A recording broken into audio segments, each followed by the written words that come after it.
Korea एसियाको पूर्वमा पर्दछ। कोरियालीहरूको संस्कृति र परम्परा 5000 वर्ष पुरानो मानिन्छ। 19औं शताब्दीको अन्त्यमा कोरिया उपनिवेश भएको थियो। शीत युद्धको कारणले देश विभाजन भई उत्तर र दक्षिण कोरियाको जन्म भयो। त्यतिबेला कोरिया अति गरिब देश थियो, तर अहिले धनी देशहरूको सूची G20 मा समावेश भएको छ। यसरी गरिबबाट धनी हुन सम्भव हुनुको कारण नयाँ सामुदायिक अभियान वा सेमाउल उन्दुङ भएकोले हामी यहाँ प्रस्तुत गर्न चाहन्छौँ।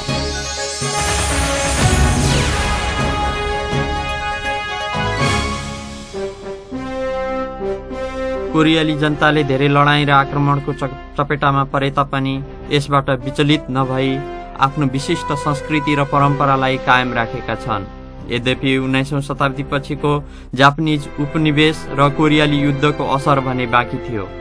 कोरिया सन् 1960 मा प्रति व्यक्ति आय $79 मात्र भएको अति गरिब देशको रूपमा चिनिएको थियो। बहुसंख्यक कृषकहरूको लागि एक छाक टार्न पनि कठिन थियो। त्यतिबेला सरकारको निम्ति गरिबी निवारण र जनतालाई राहत दिनु नै ठूलो चुनौतीको विषय थियो। यी अवस्थाहरूको पृष्ठभूमिमा आधारित भएर सेमाउल उन्दुङ सुरु भयो।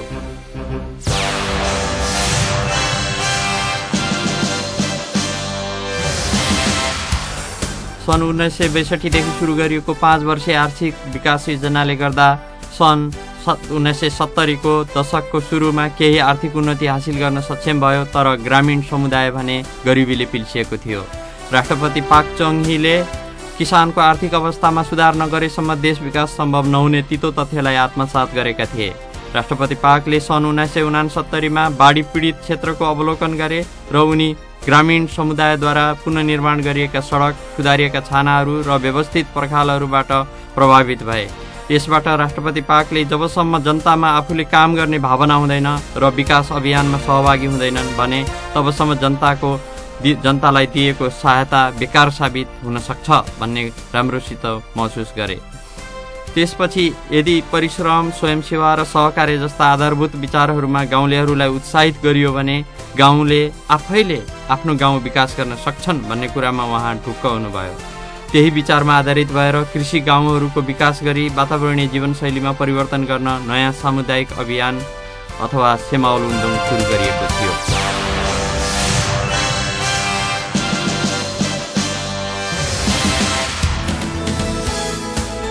1970 मा यो अभियान लागू गर्न प्रस्ताव गर्दा कोरियाको आर्थिक स्थिति कमजोर थियो, तर पनि थोरै सरकारी सहायतामा आधारभूत विकास भने सम्भव थियो। त्यसले सरकारले 355 बोरा सिमेन्ट प्रति गाउँका दरले 33,267 गाउँलाई अनुदान दिएको थियो। सरकारले जनसहभागितामा गाउँले आफैले सञ्चालन गर्ने सल्लाह दिएर 10 प्रकारका परियोजनाहरू लागू गरिएको थियो। ती परियोजनाहरूमा सिमेन्टका ग्रामीण सडक निर्माण, घरका छानाहरू सुधार, भान्साकोठा निर्माण, पर्खाल लगाउने, सार्वजनिक पानीधारा, खोलाको संरक्षण, सार्वजनिक धोबीघाट निर्माण, अनि त्यस्तै सिँचाइको व्यवस्था, साना पुल निर्माण, आवास निर्माण, वृक्षारोपण गर्ने थिए। त्यसैले गाउँले भेलाले छानेको परियोजनाले गर्दा देशभरका गाउँहरूमा सकारात्मक विकास भयो। गाउँलेहरूले आफैले परियोजना बनाएर आफैले बालुवा, श्रम तथा ढुङ्गा आधारभूत सामग्रीहरू उपलब्ध गराएर समूहमा काम गरेका थिए। एक वर्षपछि 1972 मा कार्यक्रमको प्रभावकारिता अध्ययन गरियो। फलस्वरूप 16,600 गाउँको प्रगति अत्यन्त राम्रो र प्रभावकारी भएको देखियो। सरकारले ती गाउँहरूलाई उत्तम गाउँ घोषणा गरेर 500 बोरा अतिरिक्त सिमेन्ट र 1-1 टन स्टिल तार समेत उपलब्ध गरायो। सरकारले जनसहभागितामा विकास निर्माण गर्ने गाउँलाई अनुदान दिने निर्णय गर्यो। यसरी सञ्चालन गरिएको विकास अभियानले झुपडी र माटोको कच्ची पर्खालहरू आधुनिक बस्तीमा परिणत भए। समुदायले नै सिमेन्टको सडक, पुल निर्माण गरे। सारा गाउँहरू तीव्र गतिमा विकास भयो। यो विकास अभियानले दिन प्रतिदिन गाउँको अवस्थामा सुधार भयो। गाउँले समुदायहरूले पुनः विश्वास प्राप्त गरे, हामी विकास गर्न सक्छौँ र सबै सम्भव छ, हाम्रो गाउँको विकास म स्वयंबाट सुरु गर्छु भन्ने भावनाको विकास भयो। छिमेकी निष्क्रिय गाउँहरूले पनि सेमाउल अभियानको अनुसरण गर्न थाले र जागरण आयो।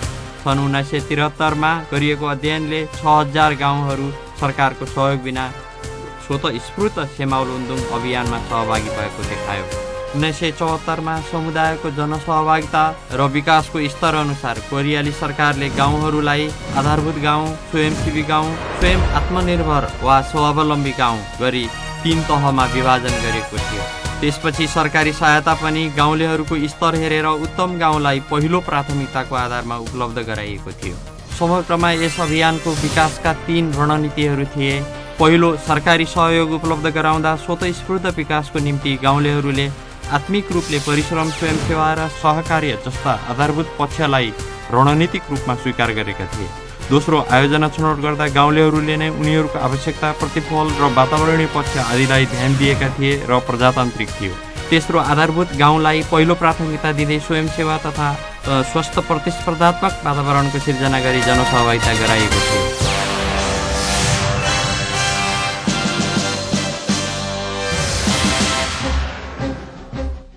सुरुमा यस अभियानलाई सरकारले ठूलो परियोजना अथवा शैक्षिक सिद्धान्तमा प्रवर्धन गरेको थिएन। यो अभियानले बोली र सिद्धान्तबाट होइन, ठोस कार्य र अभ्यासबाट एउटा समुदाय स्वयंको मानसिकतामा नयाँ परिवर्तन हुन्छ भन्ने कुरामा जोड दिन्छ। जब जनताले प्रत्यक्ष सहभागी भई नतिजाको अनुभव लिए, त्यो एउटा आत्मविश्वासमा आधारित सकारात्मक सोच पैदा गर्यो, जो हो म गर्न सक्छु। यो ठोस कार्य र अभ्यासमा आधारित अभियान हो, साथै व्यवहारिकतामा आधारित मानसिकता पुनः परिवर्तनको अभियान हो। त्यसैले सेमाउल उन्दोङ कोरियाली उच्च जीवन अभियानको रूपमा आर्थिक विकास अभियानको एउटा नमुना हो। यो अभियान एउटा व्यक्तिको लागि मात्र नभई गाउँमा बस्ने सम्पूर्ण ग्रामीण समुदायको उच्च जीवन प्राप्तिको अभियान हो। समृद्ध वा धन भनेको भौतिक वस्तु मात्र होइन, मानसिकता, विचार वा शिक्षा पनि धन हो। यो आफ्नो समृद्धिको लागि मात्र होइन, पुर्खाहरूबाट सिक्दै भावी पुस्ताको लागि उच्च जीवन स्तरको आधारहरू तयार गर्ने अभियान हो। यो उच्च जीवन स्तरको जग बसाल्ने एक मूल्यवान परियोजना हो।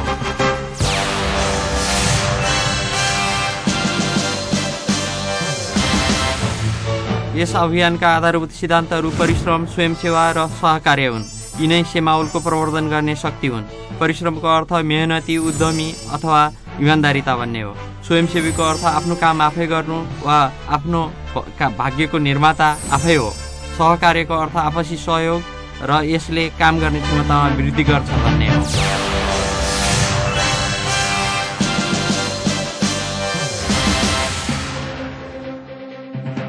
सबै संस्थागत संरचना तथा परियोजनाहरू सञ्चालन गर्न आन्तरिक मामिला सम्बन्धी गृह मन्त्रालयको अधीनमा सेमाउल उन्दोङ केन्द्रीय परिषदले वार्षिक योजना, लघु र दीर्घकालीन योजना बनाउने, लागू गर्ने, मूल्याङ्कन गर्ने काम गरेको थियो। महानगरपालिका र प्रादेशिक परिषद, नगरपालिका, जिल्ला परिषद, उपनगरपालिका परिषद, गाउँ विकास समिति परिषदहरूको सङ्गठन निर्माण गरेर टोलहरूमा परियोजनाहरू सञ्चालन गर्न गाउँ विकास समितिका अध्यक्षमा सेमाउल अगुवालाई जिम्मा दिएको थियो।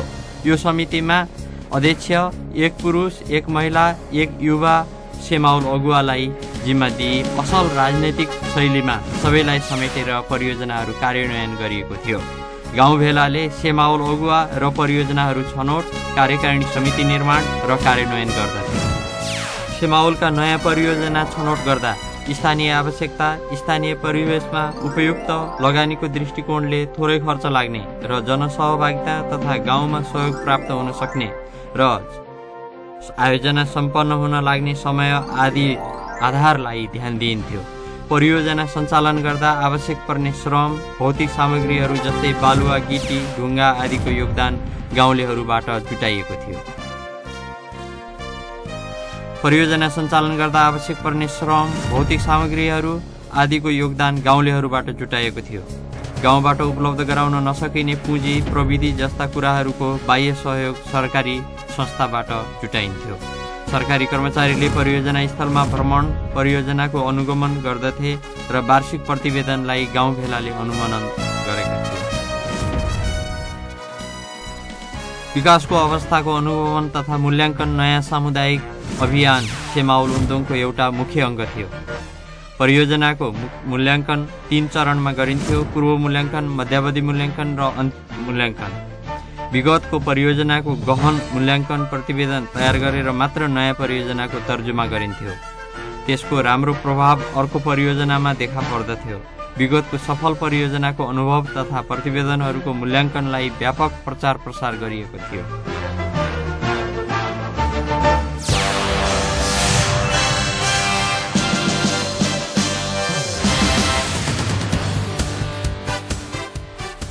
गाउँसभामा गाउँलेहरूको सहभागिता निश्चित गरिन्थ्यो र यही गाउँसभाबाट नै नयाँ योजनाको तर्जुमा र परियोजनाहरूको छनौट गरिन्थ्यो। स्वयंसेवीहरू र सेमाउल अगुवाहरूको छनौट पनि गाउँसभाबाट हुन्थ्यो। यस्ता महिला तथा पुरुष अगुवाहरूले सेमाउल अभियानको नेतृत्व निशुल्क गरिरहेका छन्। स्वयंसेवी भावना, निस्वार्थ त्याग, अभियानप्रतिको इमान्दारिता र कार्यक्रमको जवाफदेहिताको आधारमा सेमाउल अगुवाहरू चयन हुन्थे।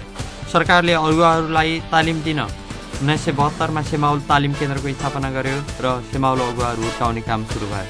अगुवा नेतृत्वको तालिमले गाउँलेहरूलाई स्वयं त्याग गर्न र सकारात्मक उदाहरण लागू गर्न प्रभावकारी बनायो। सामुदायिक क्याम्पमा शिक्षा दिने काम भयो, जहाँ उनीहरूले सहयोगात्मक कार्य र समूहमा मिलेर काम गर्न सिके। सरकारले अगुवाहरूलाई साना साना समूहहरूको छलफल, अन्तर्क्रिया, सफलताको कथा आदिको शिक्षा, निर्देशन र सहायता दिएको थियो। प्रत्येक गाउँलेहरूको लागि तालिम प्राप्त अगुवाहरूले नेतृत्व, ज्ञान र सिपको प्रचार गर्दथे। तालिम प्राप्त सेमाउल अगुवाहरूले गाउँमा गएर विकास कार्यमा नेतृत्वदायी र महत्त्वपूर्ण भूमिका निभाए। सेमाउल अभियानका अगुवाहरूलाई लक्षित गरिएको तालिम कर्मचारीहरू, राजनीतिक नेताहरू, पत्रकारहरू, धार्मिक नेताहरू, व्यापारीहरू र विदेशीहरूलाई समेत दिन थालियो। यस अभियानमा चाख नलिने राजनीतिक नेताहरू पनि सेमाउल अभियानको तालिमबाट प्रभावित भए। सबै जनताको विकास कार्यमा सक्दो योगदान र सहभागिता भयो र सम्पूर्ण जनसमुदायको सहभागिता र योगदानले राष्ट्रिय स्तरमा सेमाउल उन्दुङ सञ्चालनको लागि कोष वृद्धिको कारक बन्न पुग्यो।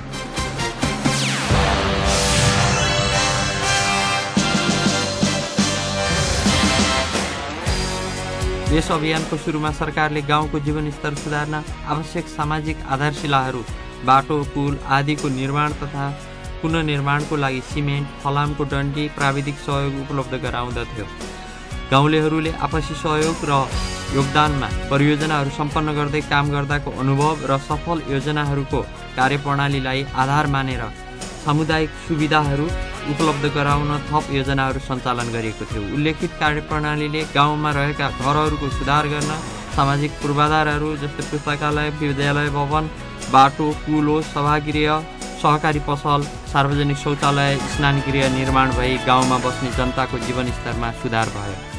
गाउँमा आधारभूत पूर्वाधारहरूको निर्माणको साथसाथै उत्पादन तथा उत्पादकत्व वृद्धिमा आधारित योजनाहरू सञ्चालन भएका थिए, जसको कारण ग्रामीण जनताको आय स्तरमा वृद्धि भयो। बाटो ठुलो बनाउने कार्यले कृषि उत्पादकत्वमा वृद्धि भयो, साथै सिमेन्ट, सडक, मेसिनको प्रयोगमा पनि वृद्धि भयो। वैज्ञानिक भूमि सुधार, खेती र आवास क्षेत्र व्यवस्थापन, नहर निर्माण, खोला संरक्षण, त्यस्तै ताल निर्माण, नगदी बाली आदिमा ध्यान दिएको थियो। ठुला सडक निर्माण, नदी नियन्त्रणको निम्ति छिमेकी गाउँहरूको सहायता र संयुक्त लगानीमा निर्माण भए। च्याउ, सुर्ती आदि नगदी खेतीले गाउँको आय वृद्धि भएको थियो र ठुला कृषि केन्द्र निर्माण गरी व्यवस्थापन गरिएको थियो। हरित गृहको प्रयोगले जाडो महिनामा पनि ताजा तरकारीको उत्पादन तथा वितरण सुरु भयो। लाभदायी सामुदायिक कम्पनीहरू सञ्चालन गरेर अनावश्यक व्यक्तिगत श्रममा कटौती गरिएको थियो। सामुदायिक गाई पालन, बङ्गुर पालन, कुखुरा पालनले आय वृद्धि गर्न प्रेरणा दियो। माछाका भुरा उत्पादनले खेती गर्ने तरिकामा परिवर्तन ल्याइदियो। त्यति बेला कृषि तालिम र मानसिक परिवर्तनकारी शिक्षाले खेती गर्ने तरिकामा क्रान्तिकारी परिवर्तन ल्याइदिएको थियो। अर्कोतर्फ सरकारले गाउँ गाउँमा सेमाउल कम्पनीहरू सञ्चालन गरेकोले गैर कृषि आय वृद्धि गर्न ठुलो भूमिका खेल्यो।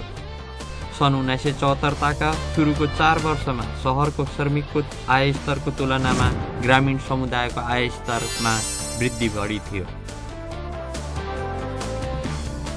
एक कदम बढेर यसले सहकार्य र स्वयंसेवी मानसिकताको आधारमा गाउँलेले रुचाएका परियोजनाहरूको विकास गरायो। सामुदायिक कोषको निम्ति सेमाउल बचत र सहकारी निर्माण तथा चाडपर्वमा कृषि मेला आयोजना गरी कृषि उपजको व्यापारमा विकास गरियो। सामुदायिक कोषबाट ग्रामीण पुस्तकालय, सैलुन वा बार्बर शप, बाल पाठशाला, सेलर मिल, सामूहिक कृषि यन्त्र विपन्नलाई सहायता गर्ने काम गरियो। यसरी गाउँलेहरूको वातावरणमा सुधार आएपछि सुन्दर बस्तीमा परिणत भए। कृषि उपजले मूल्य पायो, जसले गर्दा ग्रामीण क्षेत्रको आम्दानी बढ्यो र गाउँलेले टेलिभिजन, रेडियो आदि औद्योगिक वस्तुहरू खरिद गर्न थालेपछि औद्योगिकरण भयो। 1973 तेलको सङ्कट र आर्थिक मन्दीमा ऊर्जा लागत कम गर्न सहरमा पनि सेमाउल कारखानाहरूको विकास भयो। औद्योगिक व्यवस्थापनलाई सुदृढीकरण गर्न मजदुर र व्यवस्थापन बीच समन्वय गरी मतभेद हटाउने काम भयो। असल सहकारीको सिद्धान्तलाई अगाडि बढाइयो र पिछडिएको समुदायको सेवा गर्नु चाहिँ अर्को असल कार्य हो भन्ने नैतिक अवधारणाको विकास गरियो। सेमाउल उन्दोङ गाउँबाट सुरु भएर सहर हुँदै राष्ट्रव्यापी भयो। आपसी मेलमिलापको विकासले सामाजिक सहिष्णुता र जनचेतनामा वृद्धि स्रोतको उचित परिचालन गरेको थियो।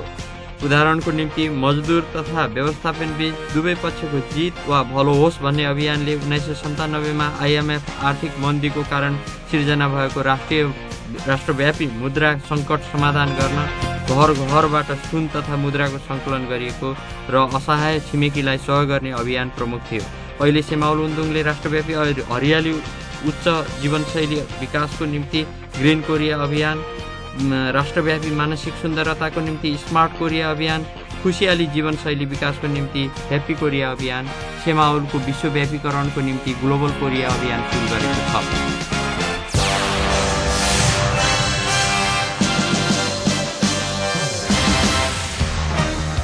समग्रमा भन्दा सेमाउल अभियानको सफलता हुनुमा निम्न 5 कारणहरू छन्। पहिलो, सामाजिक र आर्थिक दृष्टिले हेर्दा ठिक र अति आवश्यक समयको सरकारी सहायताले गर्दा जनताले स्वतस्फूर्त जनसहभागिता जनाएका थिए।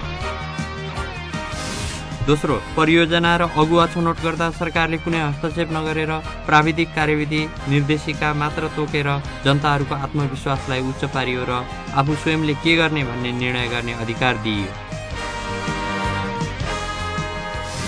तेस्रो, निरन्तर सेमाउल शिक्षाद्वारा असल अगुवा हुर्काएर समर्पित सेमाउल अगुवाहरू देखा परे।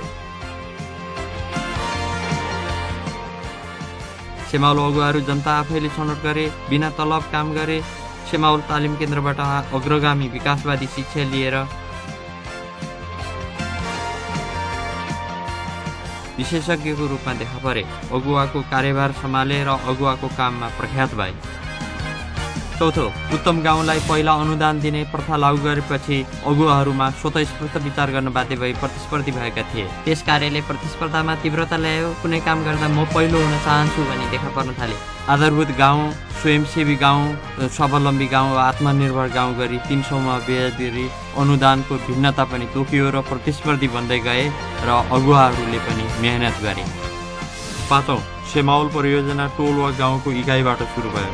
विकासको निम्ति सेमाउल उन्दोङ अति उत्तम विकल्प भएकोले यो अभियान लागू गर्दादेखि नै सामुदायिक मानसिकता तथा सामुदायिक फाइदाको लागि सबै मिलेर काम गर्ने एक असल समूह हुन पुग्यो। 1960 मा कोरियाको प्रति व्यक्ति आय $79 मात्र थियो। जे भए तापनि हामी गर्न सक्छौं भन्ने आत्मविश्वासले कोरियालीहरूलाई सारा समस्याहरूलाई जित्न सक्ने दृढ साहसिलो बनाएर चुनौतीको सामना गर्न सक्ने आत्मिक शक्ति दिएको छ। र आज कोरिया भन्ने देश द्रुत आधुनिकीकरण र प्रजातान्त्रिक उचाइमा उभिएको छ। यो सेमाउल उन्दोङ कोरियाको विकासको प्रेरणादायी शक्ति हो। हामी यो हाम्रो अमूल्य अनुभवलाई सेमाउल उन्दोङ प्रति चाख राख्ने संसारका सबै देशमा बाँड्न चाहन्छौँ। हामी प्रत्येक देशको आफ्नो संस्कृति र परम्परालाई सम्मान गर्छौँ। हामीलाई आशा छ सुन्दर र धनी समाजको परिकल्पना गर्ने विश्वको जो कोहीको लागि पनि सेमाउल उन्दोङ एउटा नमुना विकास अभियानको रूपमा आशाको ज्योति हुन सकेको होस्। नेपालमा 2003 देखि चितवनको पिप्ले गाउँमा सेमाउल लागू गरी राष्ट्रव्यापी गरिएको छ।